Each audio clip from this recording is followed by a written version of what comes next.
Welcome everybody to Wednesdays again, Wednesdays Live. And hope you're all having a fun day today. Today I was going to try this wonderful little scene from the Seine in Paris with some figures and some architecture and some very distinct compositional problems. Hi, Carol. If you're looking at this, perhaps you can spot what the primary issue is here. Take a couple of seconds and just have a look at it and see if you can spot it. To me, we have wonderful silhouettes. We have an interesting subject. But do you see how the painting is kind of separated into two paintings? There's that, which could almost be a standalone painting. And then there's this, which could almost be a standalone painting. So we've got two bands, one's close to us and one's far away, and they're not connecting well. So what we're going to do is look for strategies that we can employ with a nicely silhouetted situation like this to pull it together. And the thing I think that gives us some clues are these reflections. You can see they're starting to head towards, this one's starting to head towards that figure. This one's, they could connect. So here's a very, very rough version of what I'm going to do. I'm going to try to use those very rough reflections in the water as if the water were calmer, and then I'm going to try to connect them to that. So, the draw.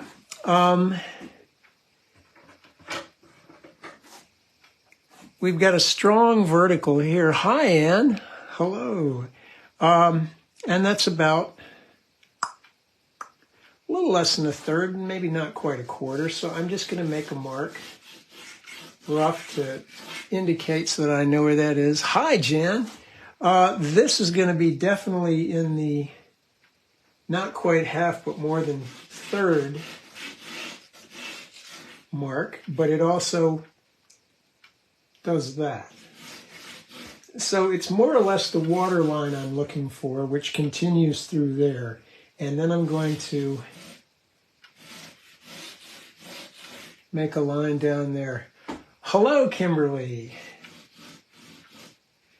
Now, we've got a nice diagonal through here, which we hopefully will create a connection of the reflections coming down there to, and this is about a nice third. And our figures will connect with that. So, flat here, diagonal there, flat here. Now this is kind of like so.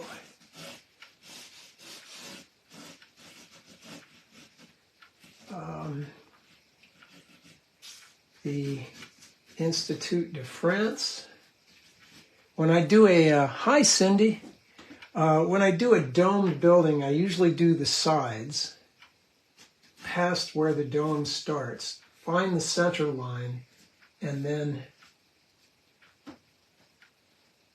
do that. Then there's a little cupola, probably something best painted. There's a pediment, Greek-style pediment in the front. And some nice, interesting ups and downs, mansard, chimneys, roofs, who knows what. There is a sort of distinct one over here. But this is primarily going to be silhouette. I'm not going to overwork that. I want it to stay behind our figures who are just enjoying this lovely day. Afternoon on the Seine.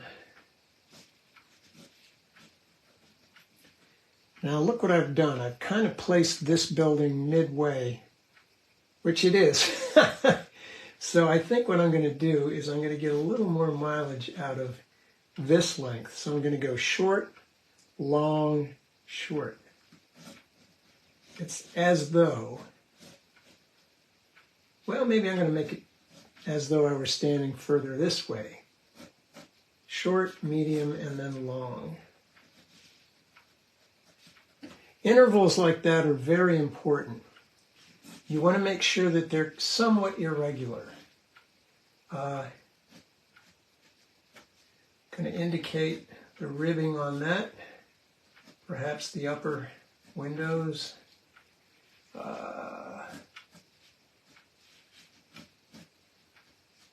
So get the good line in before you get the bad line out. So I'm going to create this. There's the key to Mitterrand, I think it is. There's going to be some lights in here. Boats. Buses. The bridge, the Pont des Arts going over to the Louvre, pitches upwards a bit. Hi, Catherine. Going to try to leave some little white specks there for the people on the bridge. I'm going to try to find pylons there. They get smaller. The bottoms stair step up. And they get closer together and appear to touch as they get further back. The bridge itself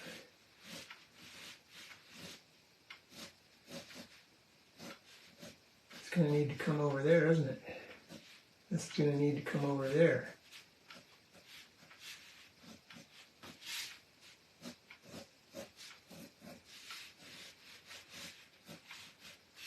These arcs,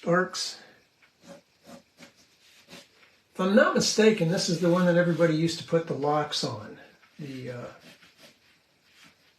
people who were engaged to one another and such. And then they had to do away with that.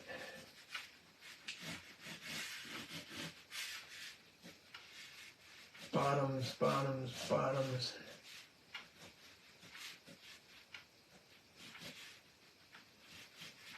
Okay, here's our walkway.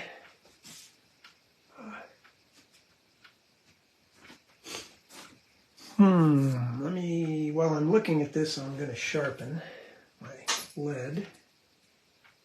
Where do I want to place these figures? Do I necessarily want to put them in exactly the place that they are? Maybe not. I do like, we've got 1, 2, 3, 4, 5, 6, kind of an even number. I'm going to define the area that the key group is here. So I'm going to kind of put them in here. I'm going to find my left and my right. I like the posture of this guy. He's kind of leaning over.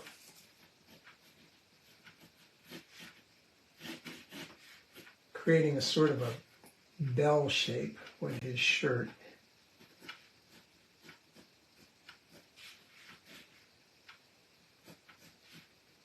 He really ought to be,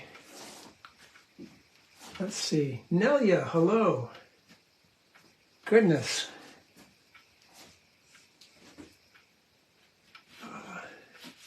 This fellow I'm going to have, I like him leaning over too.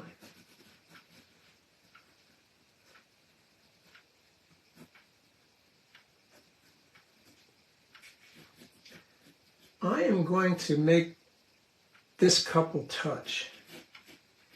I mean, for crying out loud, dude. It's summer in Paris. You're sitting there. You're young. You've got your girlfriend with you. You ought to be putting your arm around her. And she should be leaning towards him.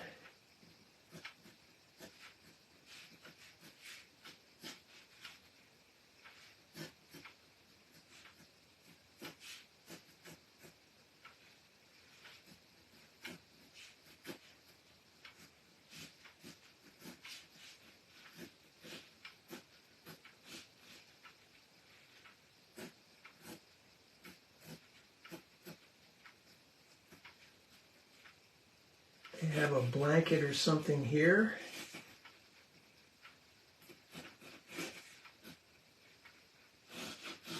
There on an upper level, there's a lower level, which is the walk. Hi Susie. Figure like this, I will look for that shape in there to help me draw it, to get kind of the posture.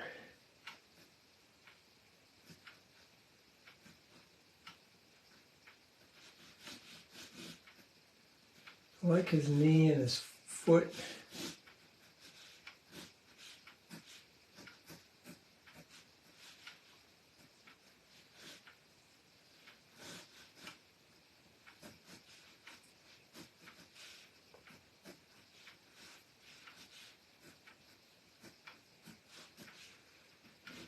Some business, and I like this guy who's kind of leaning out of the picture here and looking at us. Maybe she was. See, this is something I'll think about. It's nice to have three figures, possibly, and I'd like the two that are walking here.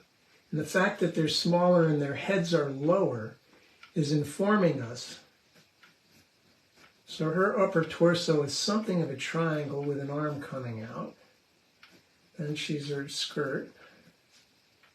And her arm is coming straight down. They ought to be holding hands too. God, these young people today. What's wrong with them?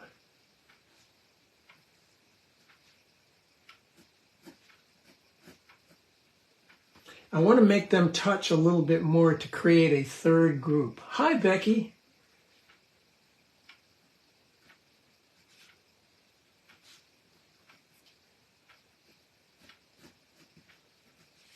And this fellow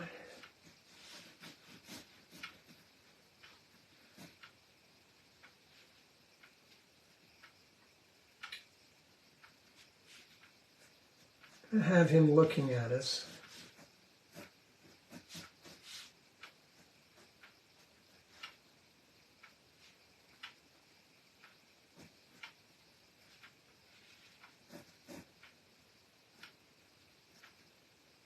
And it looks like they're getting their beers.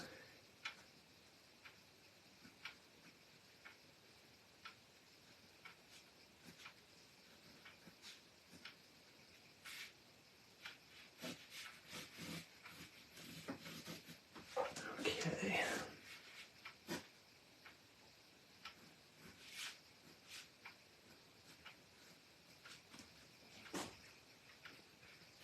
And then we're going to proceed with the usual lights first, darks second. And I'm going to depend heavily on these cast shadows and dappled light. Hi, Karen. To lead the eye towards the figure, connect the background by virtue of the reflections. Let's see, and I am not above using a ruler to get a straight water line, just to help me out there. I think that's a necessary thing. The walkway. And these figures are going to be in silhouette, so we're not going to get perhaps as detailed as is shown here. I did brighten up the exposure on this. I am going to look for a bit more of a silhouette.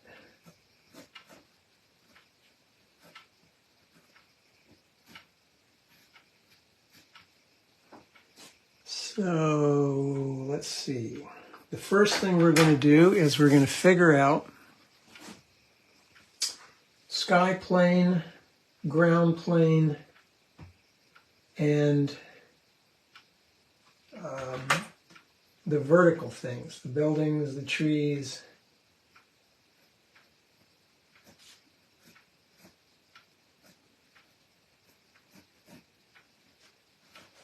Yeah.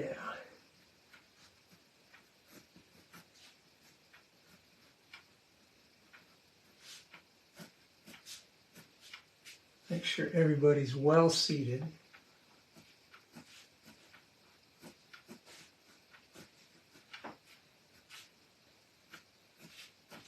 Okay. I'm just going to erase some of the construction lines that I don't think I need.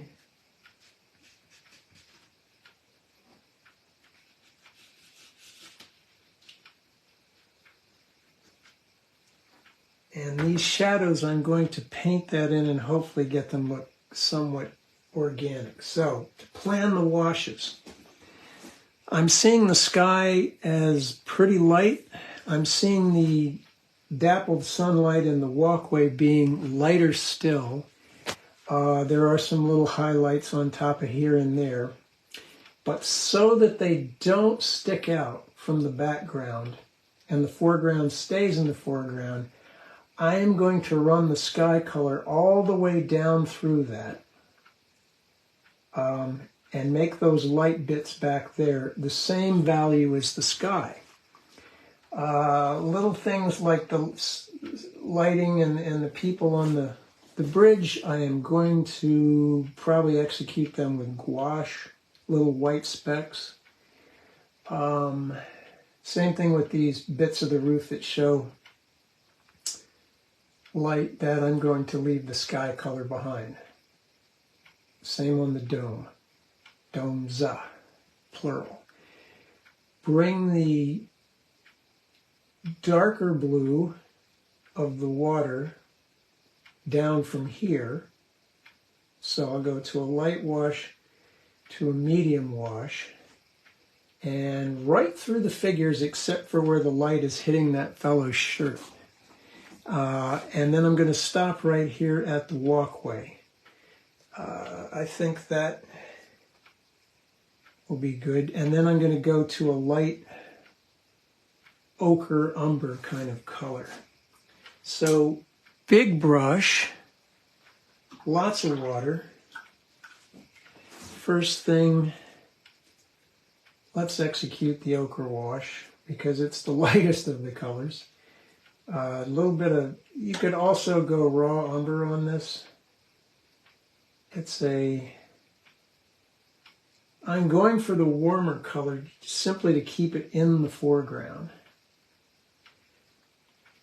Right through. Everything else is going to be darker, right through. Maybe even throw a bit of burnt umber or iron oxide red closer to us.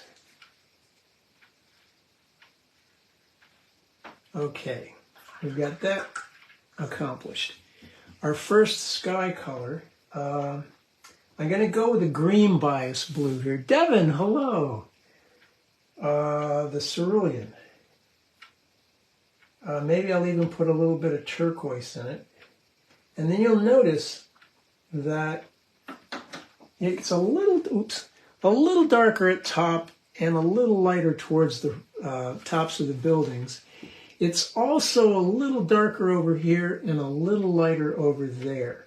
And I may also try to do that in the river as well, so that we get another way to break up these bands that are going horizontally is to modulate the colors in them so that they're just not relentlessly the same all the way across. Let's see. I was going to change some of this, wasn't I? Yeah. Good to get that going before you make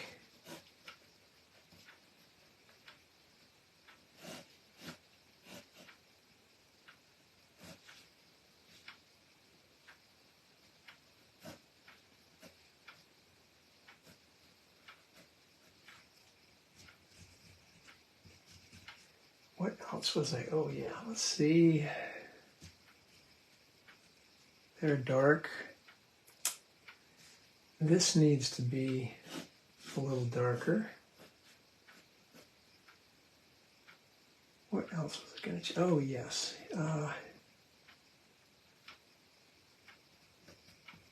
Him. Okay. Back to the blue. The cerulean, so I might put a little bit of turquoise in it, and then I'm going to add water maybe as I go left or right. Well, let's see. Yeah.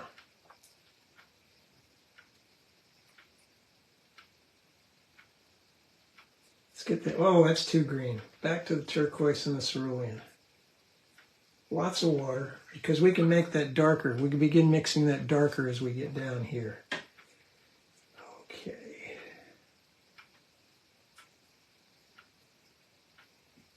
And I always have a tendency to mix not enough, because I do need to get a nice beaded wash going. So,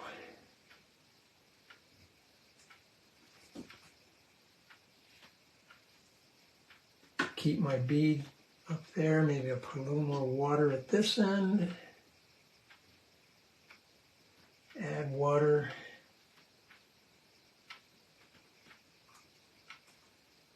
More water. What I'm doing there is I'm rinsing the brush and bringing it up wet. Now here I'm just pretty much going to go to water and bring it down and lighten it. And I'm going, like I said, I was going to paint right through all this up here. I might leave a few little whites. Well,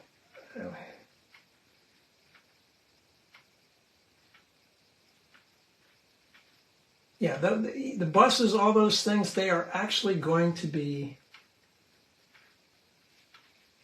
as light as the sky, because when we get that silhouette in there, it's going to look very light. So I'm just going to, I rinse the brush, I squeeze the brush, and I'm just going to tip out a little bit of the light there. Now here's where I can stop. This is an edge that I can stop at, because I'm going to go darker. So now I'm going to put in the ultramarine. And perhaps a wee bit of alizarin, or the alizarin substitute. It's the permanent alizarin. I want the blue of the sky and the blue of the water to be just a bit different. So here we go. It looks dark, but it's going to dry lighter. Now I'm starving that bead, so I need to load it up. Let's get a little more, put some cerulean in it too. Okay, the heads are darker. Don't have to worry about them. Let's see. I have to miss his shirt about there.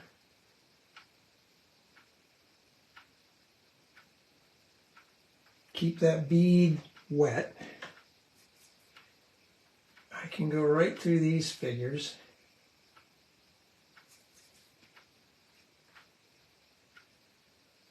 Is there anything else? No, I don't need to. I don't think.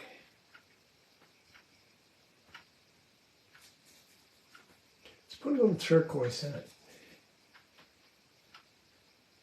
And I know that looks brutal because we're painting through these figures here, but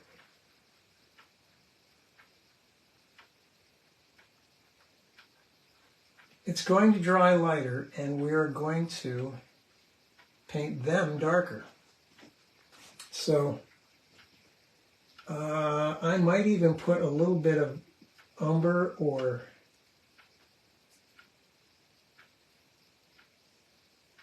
burnt sienna in there to get a grayer blue. And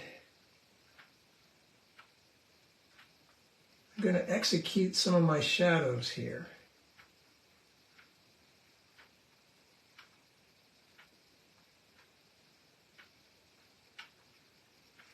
Might even be fun to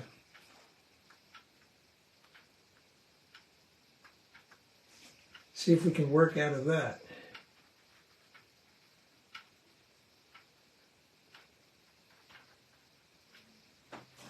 I'm going to connect with my figures.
Okay, I hope that's, I'm going to look at it.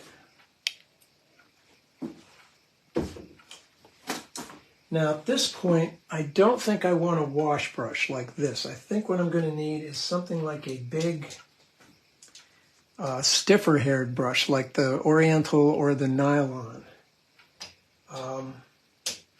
Because I'm going to be moving darker paint, and the bristles need to be a little bit stiffer to move the paint, which is a larger concentration of pigment and a smaller concentration of water.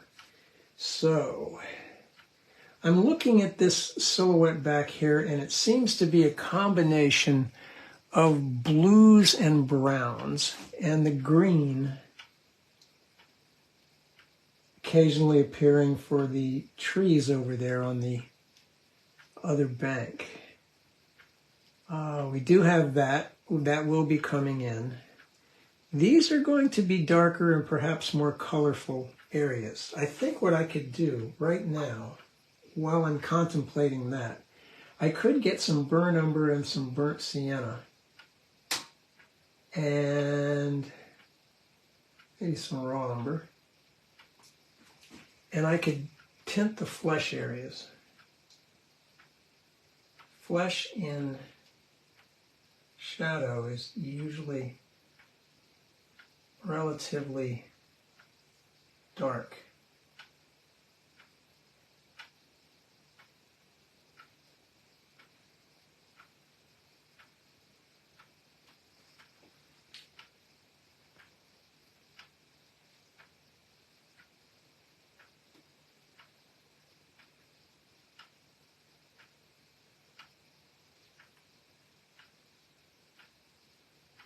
So it probably looks strange, but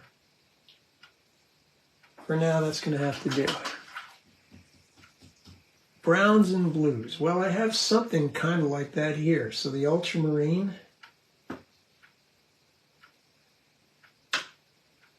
and let's do a combination of ultramarine and the burnt sienna / iron oxide. Maybe some umber too. I want, you can see this is slower moving paint than we had before. So I want something that is fairly dark. Oh, that's too brown, John. Let's get some more blue in there. Okay, I might have to add a little water to that. We'll see when I put the first one on. And then something that's a bluer version of that. So that's the ultramarine. Maybe a bit of this. What I'm shooting for here is that these two colors are about the same consistency if I tip them. They run about the same speed, so I know they're going to be fairly close to the same value. There are some darker bits in here, but we're going to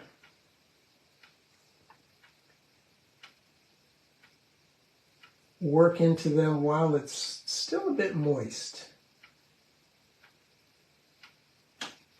Okay. The other thing is I would like to see these trees not stick out on their own. So I may mix a kind of a greenish color.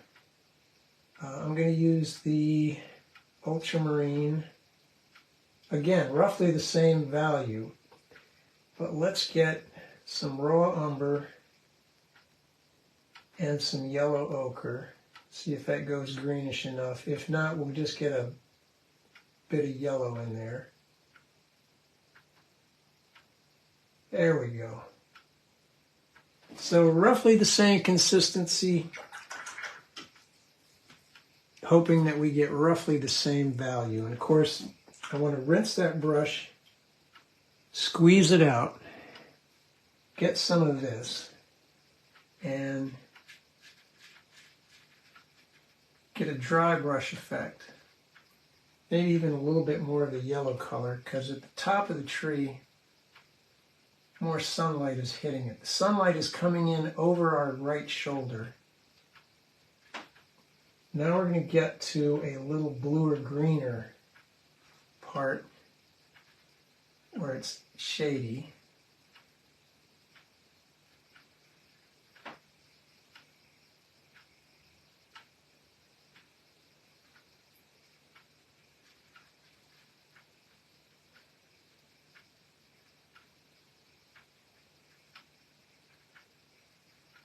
And then I'm going to move into rinsing, blotting. I can see I'm going to need to mix up a lot more of this stuff.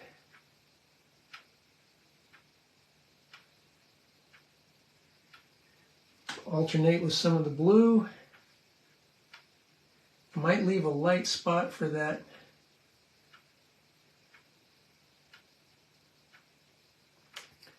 try to leave some light spots above the, let's get some more blue into this. We're going to be blending these colors on something of a wet edge because we don't have a bead for them to connect to.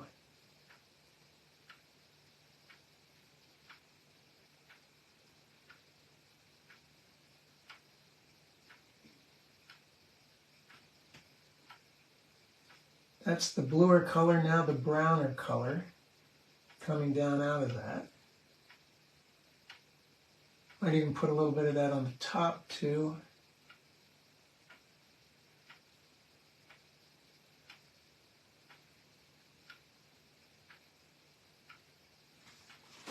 Let's get browner still towards the front. So I'm alternating blue to brown, blue to brown. Where it might be a little shadier, I'm going for the, well, one or the other.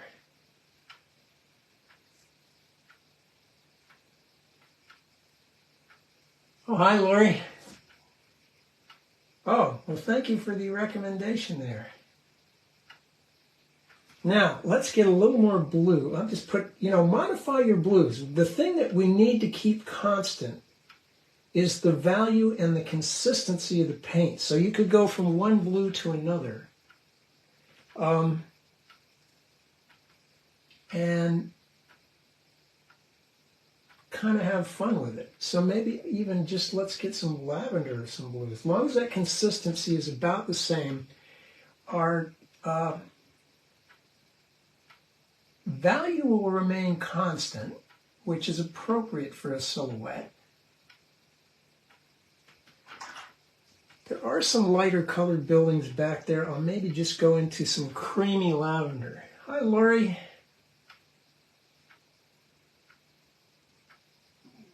Now here, we're getting into that mansard roof, and I want the darker, bluer, more indigo kind of influence here. Some chimney pots. Try to leave some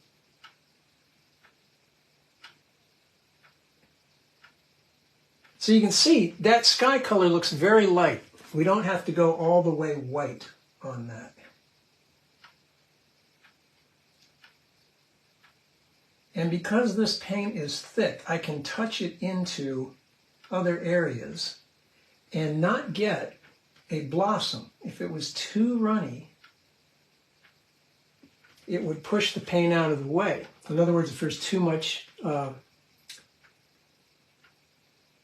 water in it. So what happens here is we get, now the bridge is a stop, the line of the bridge is a stopping point, and the line of the K there is 1, 2. So I can use that and work across. I'm going to go to the browner mix now as I come across here. Leave some little flecks, maybe go darker and bluer as I come across this side. Try to leave some little flecks for people. If I can always get them other ways. Back up to the bluer mix. The chimney pots and things like that, make sure that they're not all like soldiers in a row. Make sure you're alternating or you're staggering their spacing so that they look a little more natural. Now here, I went into some lavender and I'm going to go back into some greenish stuff for these trees across the way.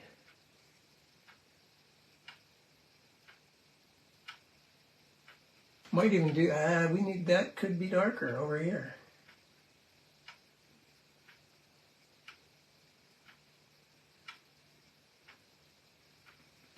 And that could be darker too underneath.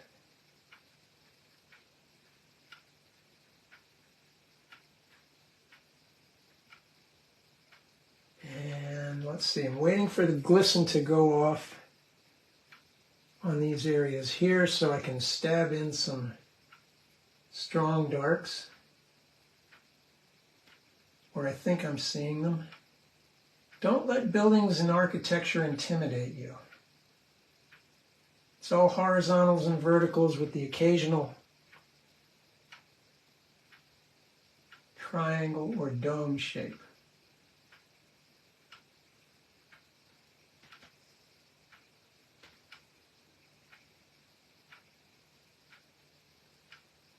Okay, now what can we do? Oh, let's see. Let's just get into some turquoise right at the end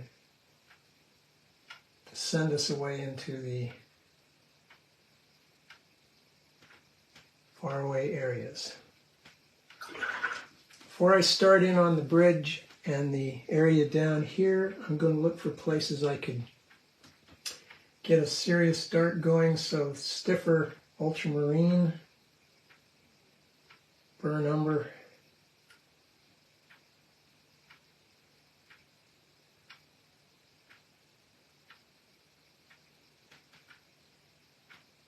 Well, maybe I shouldn't. touch in here and there just to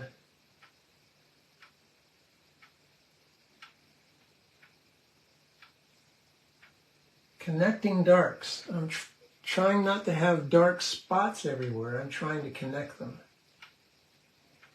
Now, I'm going to work my way left to right on this with more or less the same colors, but I'm looking at it and I'm thinking, hi Jane, I'm thinking that the bridge looks a little bluer. It had some sort of like chain link type stuff affixed to it. So some cerulean into that, some ultramarine. Again, it's this slow moving consistency. Oops. I'm going to, again, a bluer mix and a browner mix. So I'm going to get some raw umber and some ultramarine. More of the raw umber, more of the ultramarine. So it looks bluer here and a little browner there. But I'm starting over here. Okay. I want the bluish mix.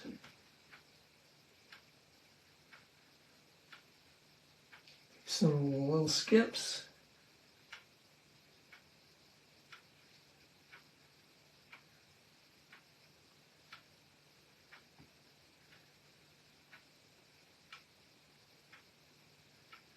Switch to the brown.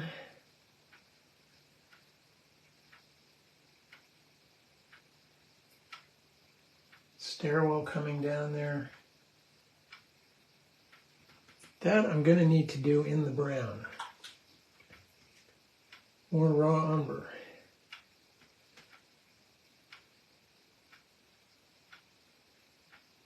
Now as I get down to, this is a good stopping point here because it's very dark.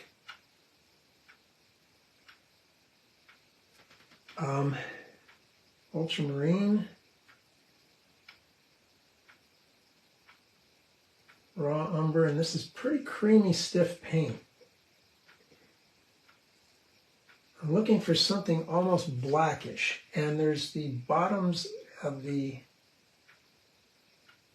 hulls of the various watercraft.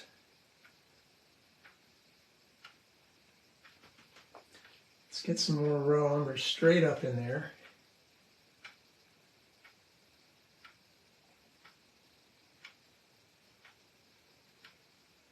These can be tinted later.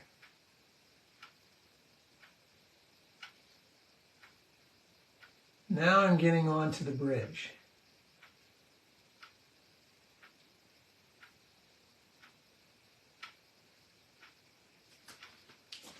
Bluer.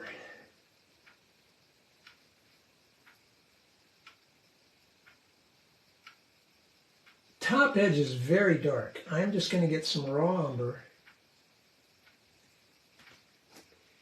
and I'm going to bring that across, hopefully leaving some little white skips for people. If not, that's all right. The blue, rinse, blot, blue, dark blue, maybe. I have to be mindful of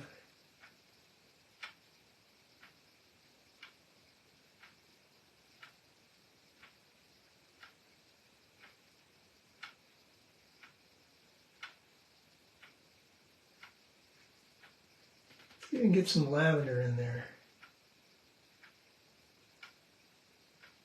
Now I'm doing the face of the bridge which is closest to me. There are some, I'll put a couple in so you can see what's going to happen.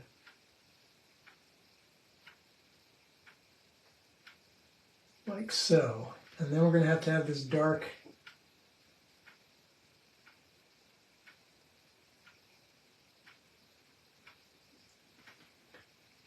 going to go with the more brownish brown. I may be making too big a deal out of this. It is, after all, the background.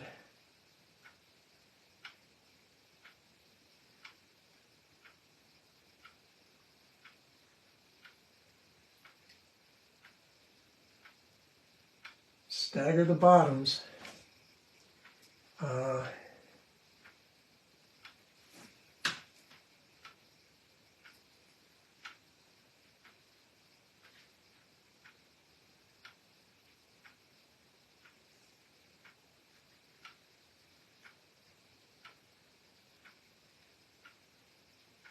Now, into the blue, maybe even some indigo, just to make that bottom look good and dark.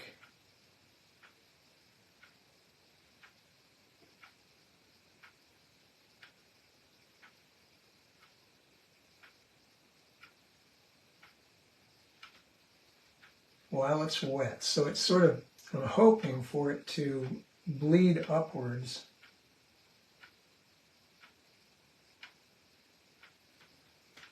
Into the brown and create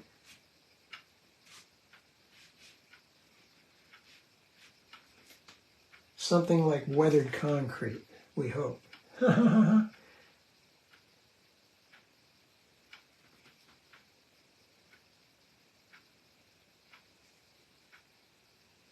That's dry enough that I could touch in a dark. Hi, Leah.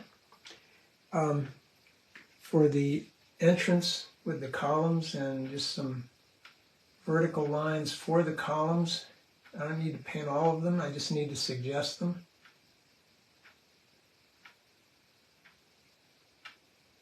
Seeing some dark elements there.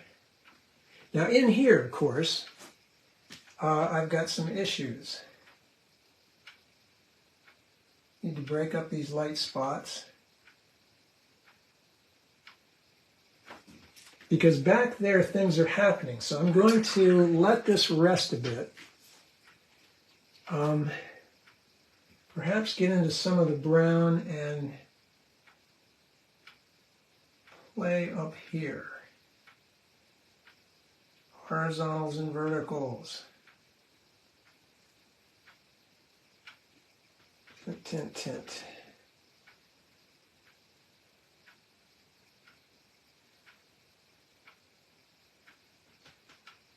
Okay. There's a lighter area back behind here. Don't go above the, yeah. Going to leave some skips to indicate stuff that is happening back there. And that's going to look a little more like what I hope is that. Now, I'm not going to do much more to, I don't think I'm going to do anything more to this for the time being, lest I accidentally make it too detailed and then I have to go crazy and put tags on everybody's shirts or something.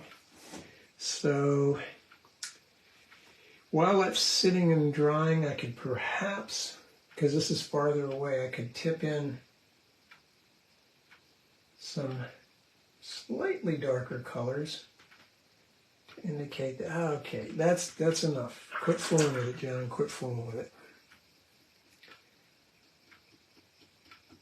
Let's do these leaves up top. I need a dark sort of green. So I'm going to get the indigo. You could use Payne's gray as well, and maybe some yellow ochre or some just regular yellow to get a very, very, very dark green.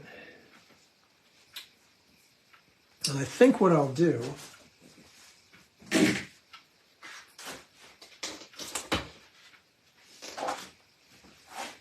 is I will cover this portion while I splatter. Try to get something a little more organic. that I might naturally get. Now that looks like a mess at this point.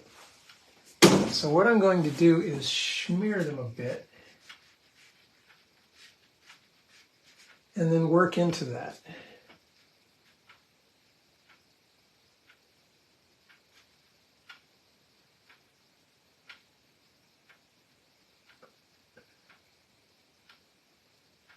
Put a little more yellow in it. In places.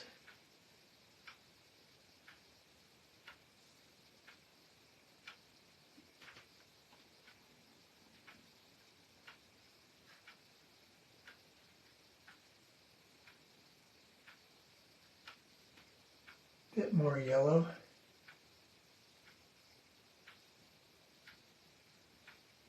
So the idea here was to kind of have a raggedy foliage shape back there and connect to a raggedy foliage shape here. And have a bit of unity from the foreground to the background.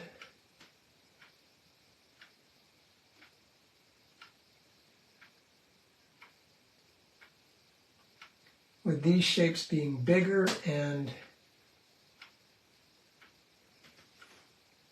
more organic looking.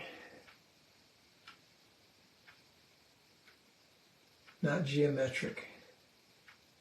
We're getting all that from the buildings. Okay, I think that's about as far as we want to go with that.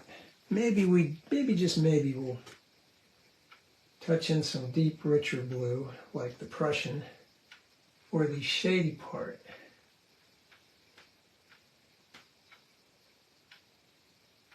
Which will be on the undersides and mainly in the bigger clumps. The smaller clumps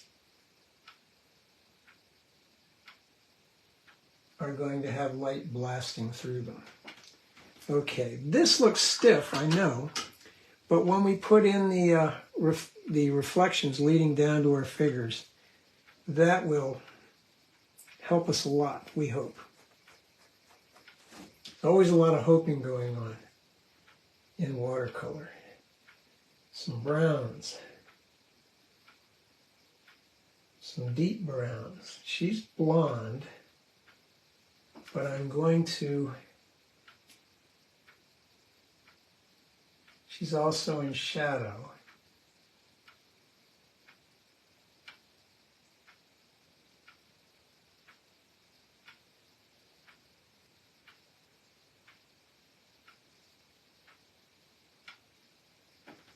And I'm going to get some of this dark green and maybe a little red.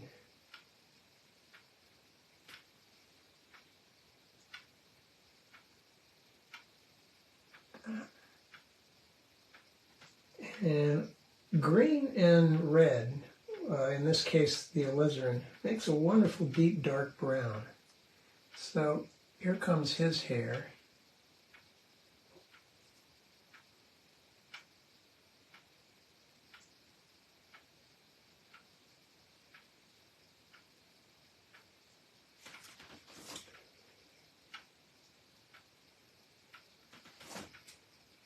Working down into him, I am going to get some cerulean and maybe lavender.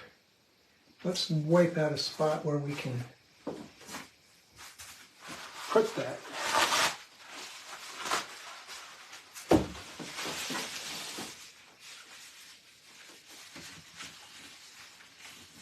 So I'm going to do his shirt, and it has to be pretty dark. So ultramarine, cerulean, ultramarine, cerulean.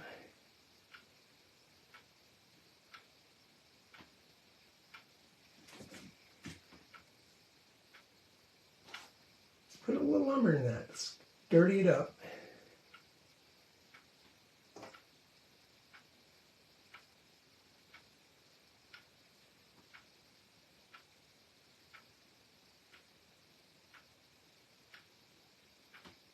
Okay, get some of this brown.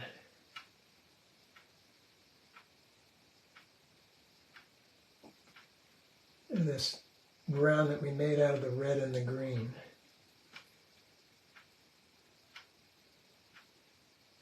And let's get some of the, I know this sounds crazy, but some yellow ochre in there too. Because we're moving towards this area down here where we used kind of a color like that. Now I'm going to go up and I'm also going to use all of this for the color of his pants, which is just sort of a it's nondescript, dark, sort of greenish color. And I might rinse that brush. Hi, Joanne. Hi, Frida. I'm going to rinse that brush, get a little bit of yellow ochre, and right on the edge of that reflection. Now I'm going to get into some dark stuff, some indigo here, and some raw umber, a real strong dark, and tuck under his pants where he's sitting.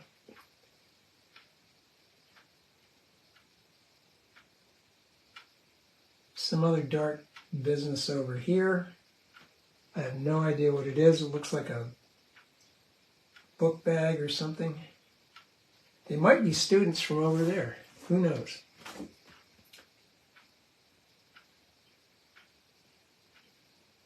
This edge is damp, but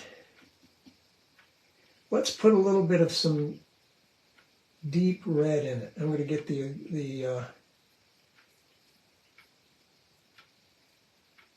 get a dark reddish purple for this blanket.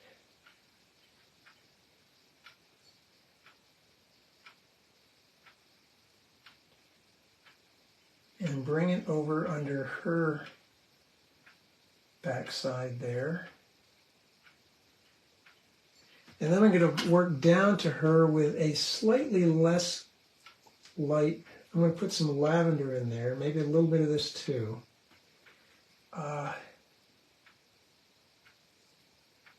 Because it looks like she's wearing a white top with stripes.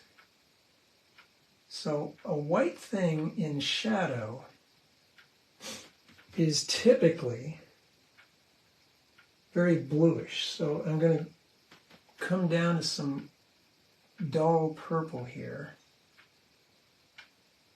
to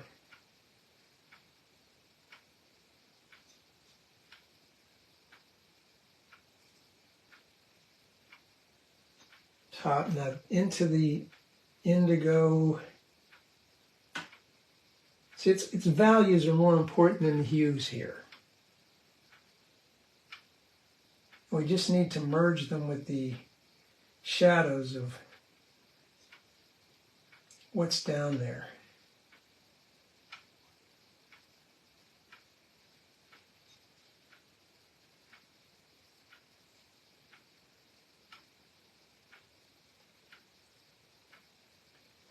I'm rinsing, blotting. I'm going to get some raw umber or burnt umber. Oops, raw umber is there.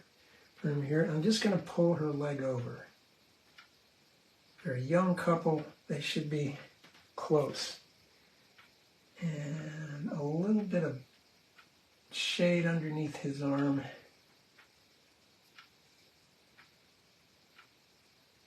A bit more in her hair. We're going to come back and give her a striped shirt later.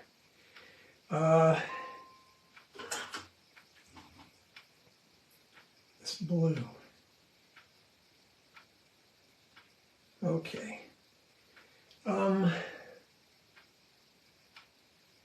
While this is damp, I'm going to make that a little darker too, because as it curves under her back, it should be darker.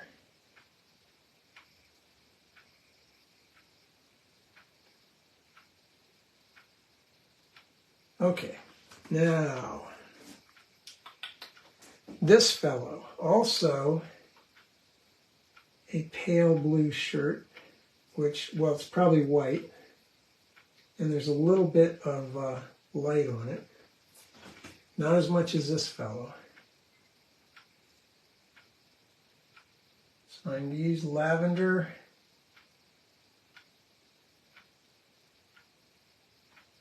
And while that's wet, I'm going to go over here and get this umber indigo mix and get his head.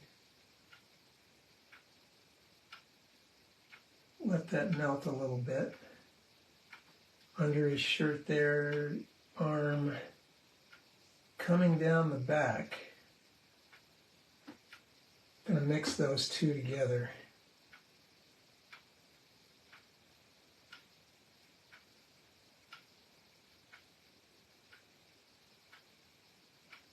And his pants look like they're kind of dark blue jeans or something.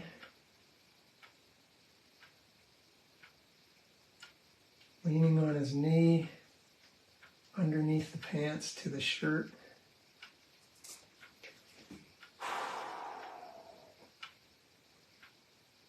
Shoe, sitting cross-legged.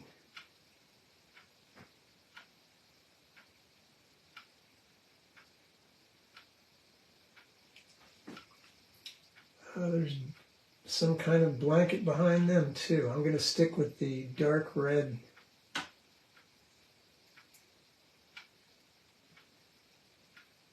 kind of scheme here.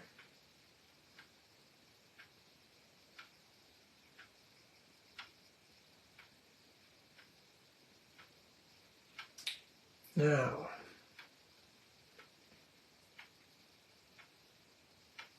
this fella, again, white or pale blue. But it needs to be a little different than the other fellows.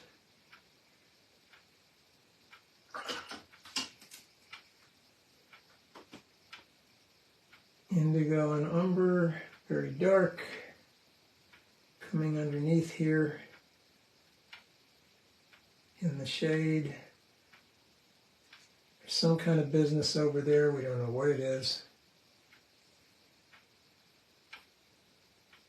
Bottle of wine or something.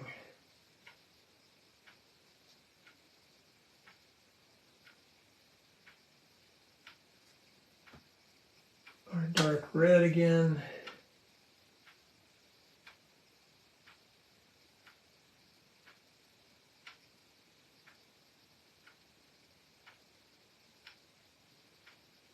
Face is back to us, so it should be a little darker. And then his hair.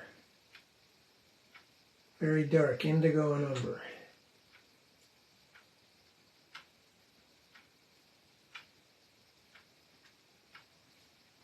Now we're going to bring some shadows in to connect that a little better, because there are lighter and darker portions of the shadow, and there's a bit of the cobblestone, and we're going to introduce that, pretty much one of our end type things.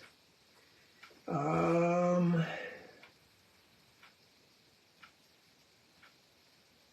didn't get that dark enough, did I?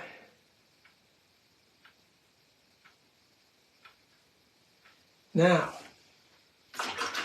the last couple, he again is dark, blues, blackish blue. Let's get the indigo, or sienna. Oops.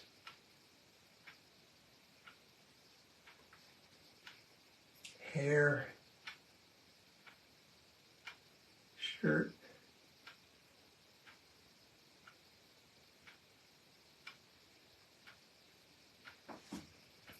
Lighter pants.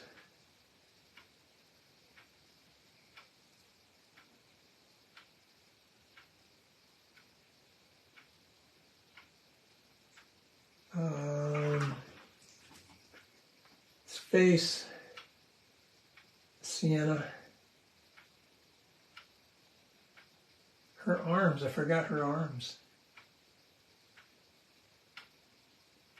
And her legs.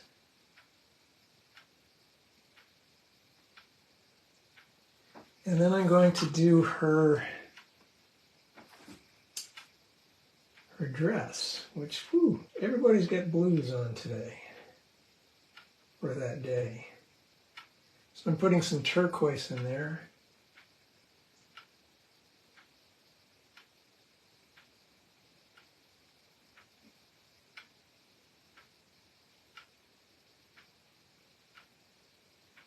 A little bit on there too.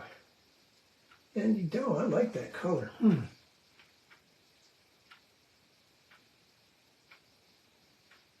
Oh, that is a nice color.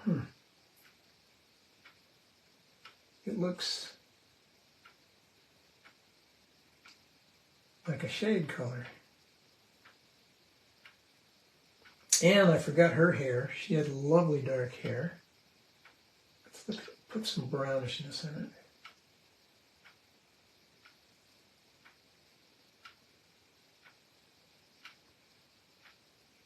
Belt.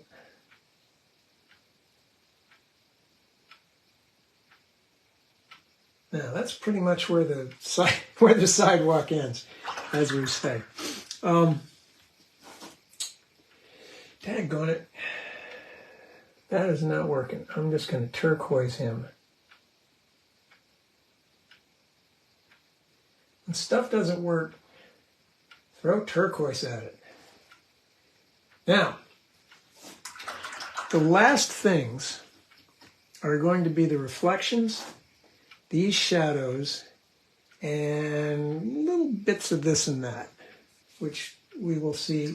We'll do them as we need them. This shadow, I want to get the shadow connected to these figures, so I want to get a little bit of all these colors. I'm going to leave some of this behind, the color that's there on the paper now. And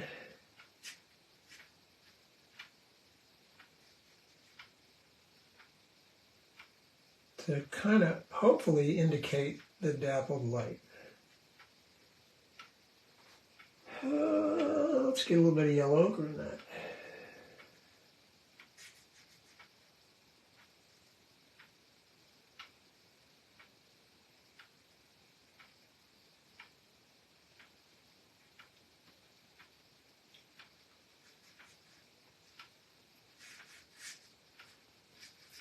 Let's get a little bit of turquoise in that.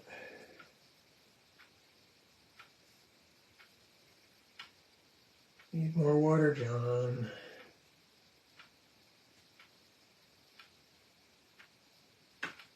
Little bits of everything.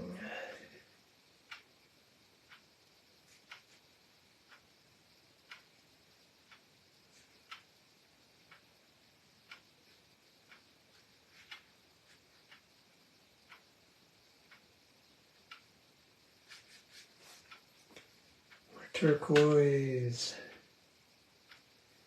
More burnt umber.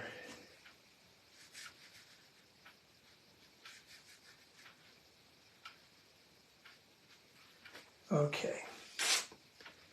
That says, quit while you're ahead. Now let's do our reflections in the water. These are going to have, well, let me look at this. I need to throw some turquoise in that. It's a rich,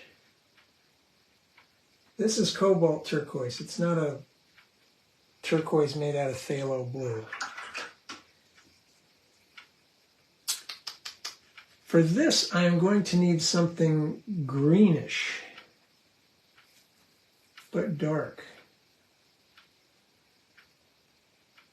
So I'm going to get some Prussian and some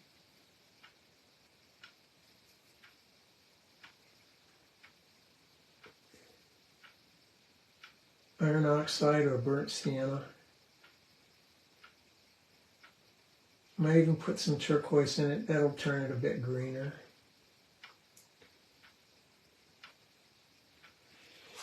There's a bit of an angle. Let's do this one first. There's some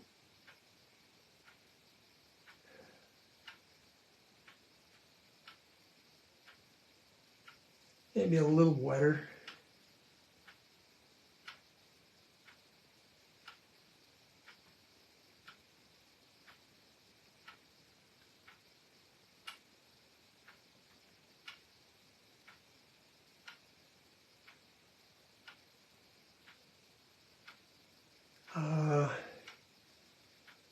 Let's put some more turquoise in that. Maybe a little yellow ochre.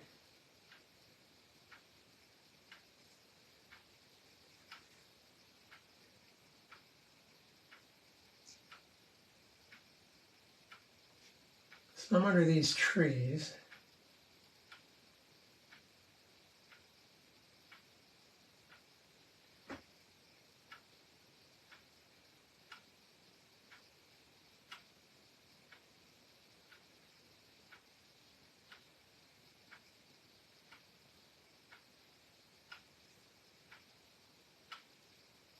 Take the buildings, come across, a bit over there, a little bit over there.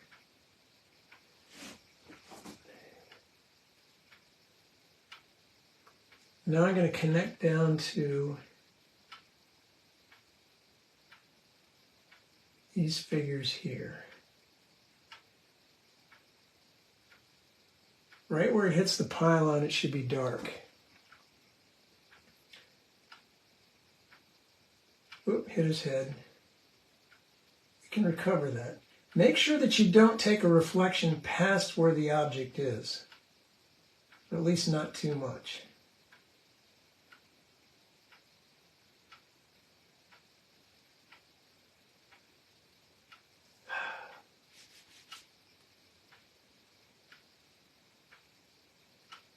Now, something dark.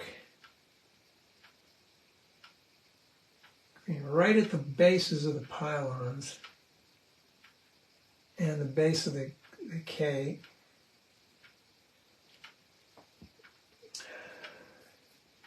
Maybe not quite as dark.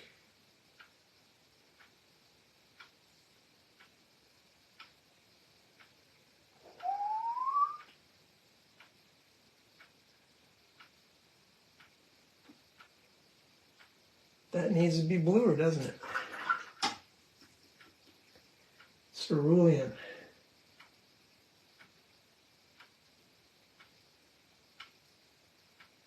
These are glazes.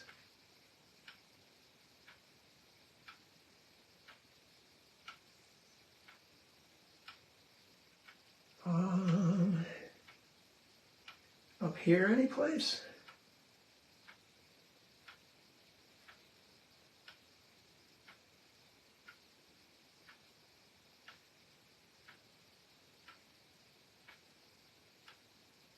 Now, as that's drying,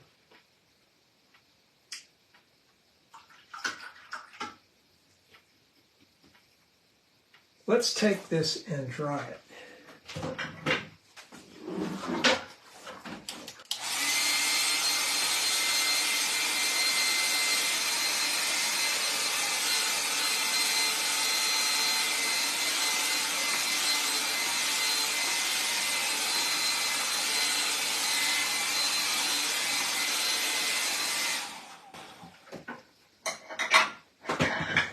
I'm looking at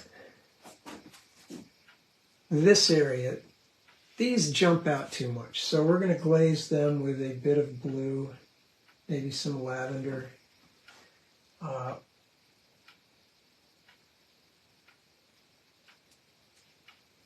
So that they stay on their side of the river.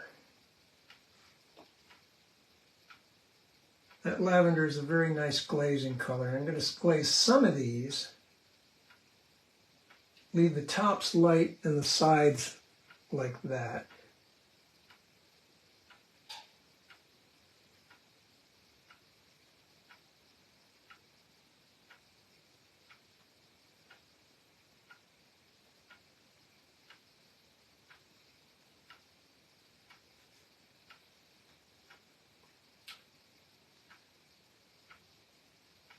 Selectively darken things there. I'm waiting for this to set up. See, it's a bit spotty over there. That's why I want to glaze things like that so that they don't jump forward. Let's go with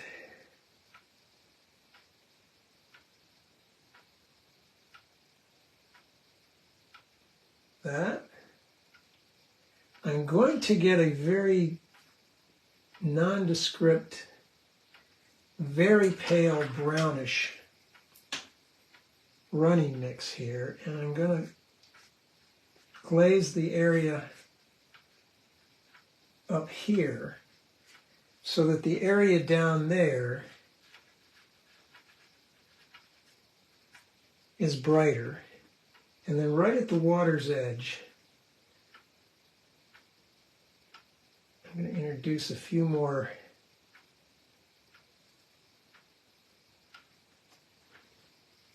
waiting for that to, I can put a dark in there. Well, let's see, there's other places I can put in some strong darks. His shoe and under his pants. This fella too. Some of this business.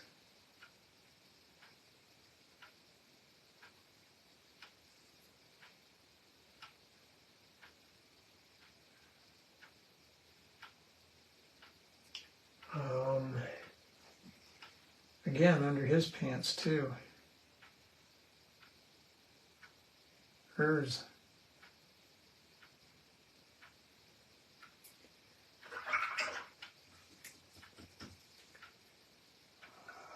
I'm going to make a very dark orangey red. And I'm going to put some stripes on her top.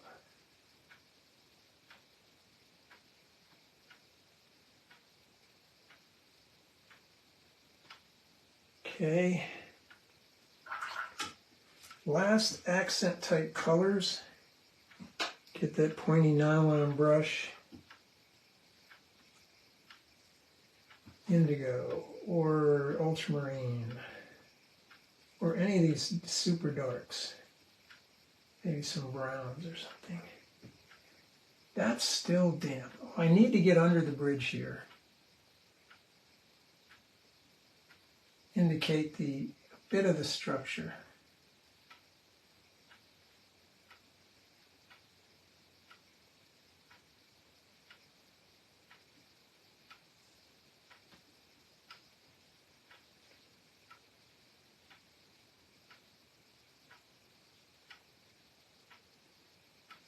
And the tops of those pylons, which are kind of thick as they get close to us. There's also some fence. I'm going to indicate that on the close side, not all the way back. Things really deepen up in here.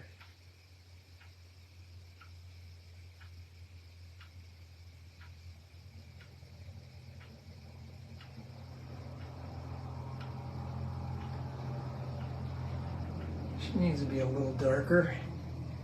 He needs to be a little darker on the back of his head.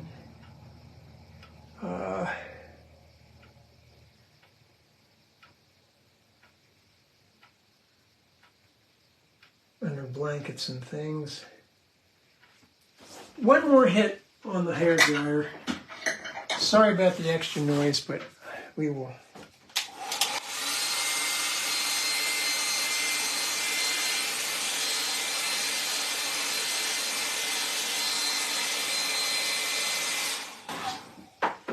And then with some raw umber, I'm going to suggest some cobblestone.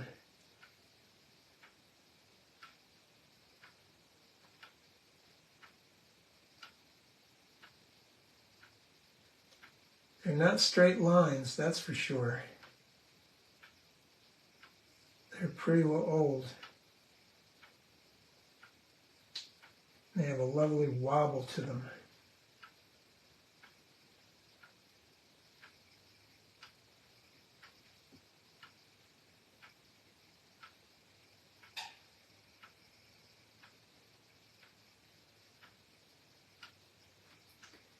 So again, that's sticking out. I need to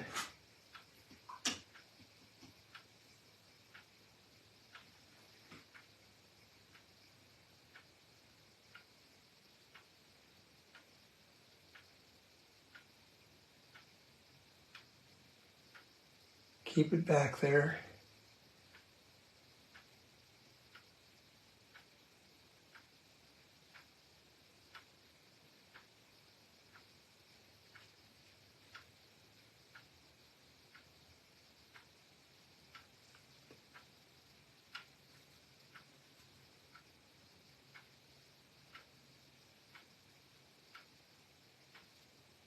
Okay, now I just need to put in a few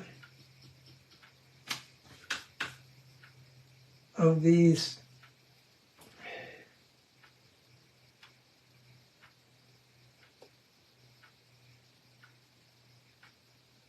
lines in the water.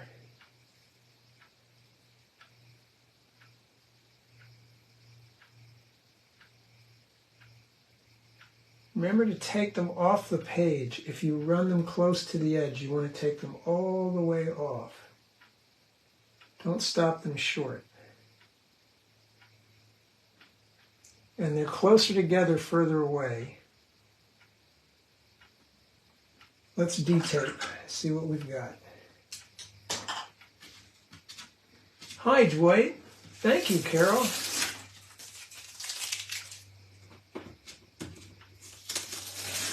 So our afternoon on the Seine. Oh, I can see something right away.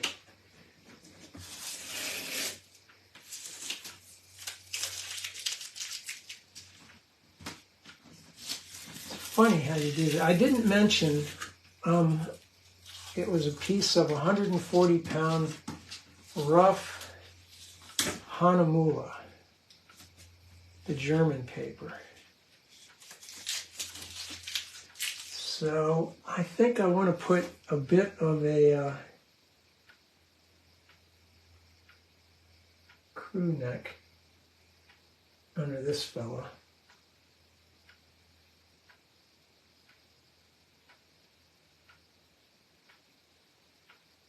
Her too. Legs aren't connecting to her skirt.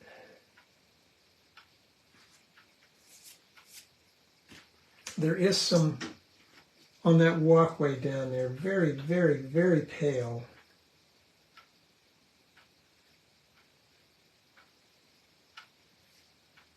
Probably a shadow cast by this section, which is further up. I'm going to put in some very strong darks.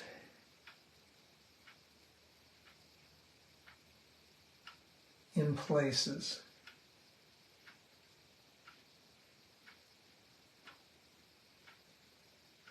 To kind of separate foreground from background.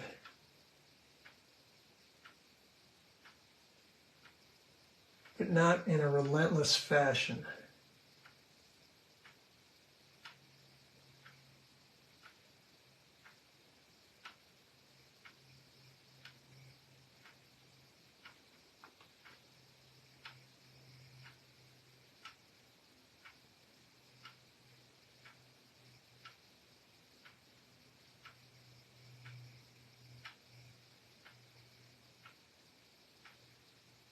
Some windows.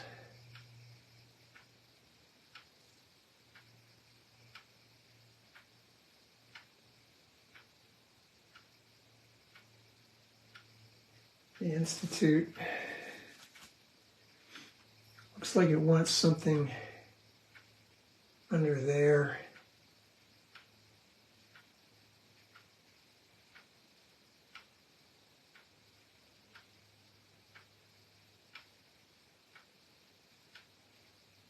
Okay, So the idea was today that we were going to try to come up with something that solved the problem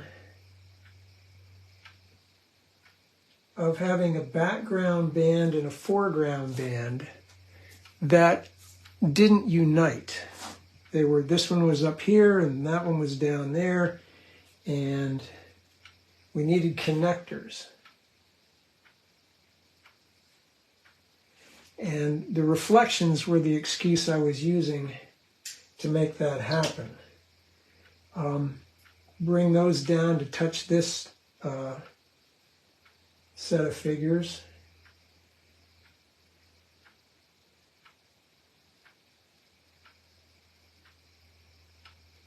Bring that one down to hopefully connect with this set of figures. And use the figures themselves to animate the foreground. I think this could still be a little bit more like so. I think we could still use a little bit of definition under their blanket. Where else do I need a strong, maybe not a strong dark.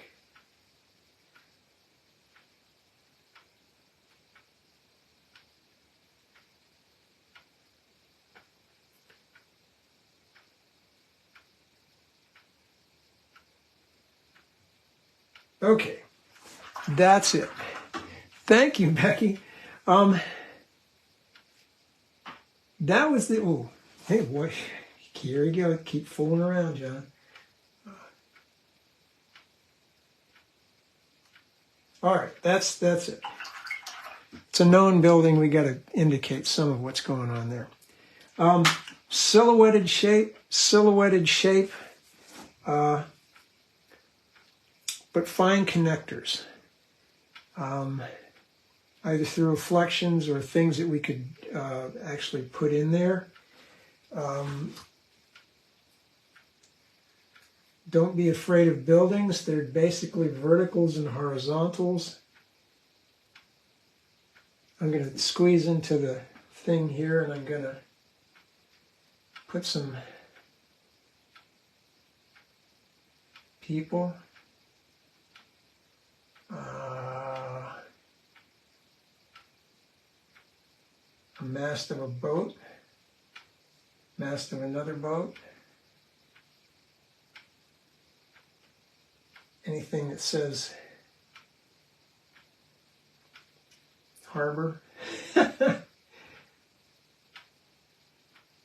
going to illuminate the top of the edges of the pylon. Put a little highlight there. Highlight there. Perhaps up here too. Yeah, and that's it. That's all we need to do. Maybe a little bit on top of him. Sparkles in the water maybe. And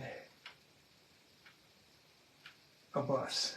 Okay, that's it. So I hope you guys enjoyed that. Hey Tom, how you doing? Did I use some kind of filters on my camera as your photos are somewhat blurry? Probably the focus distance between the camera up here and that. If I bring that to,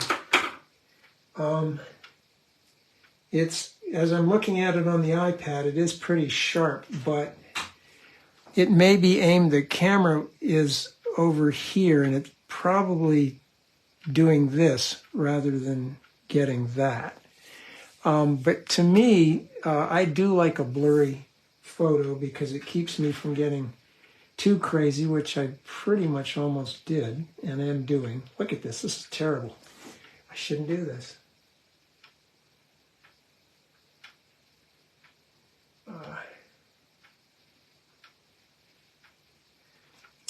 it's easy to get carried away with that stuff. But the big idea today, connect the darks, use things like that. So hopefully you enjoyed that. I had fun with it. Oh,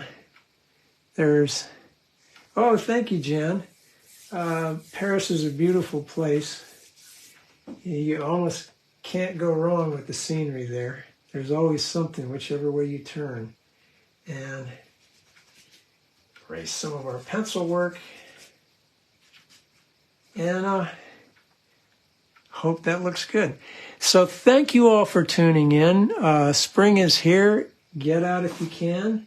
And enjoy this beautiful, beautiful weather we're having.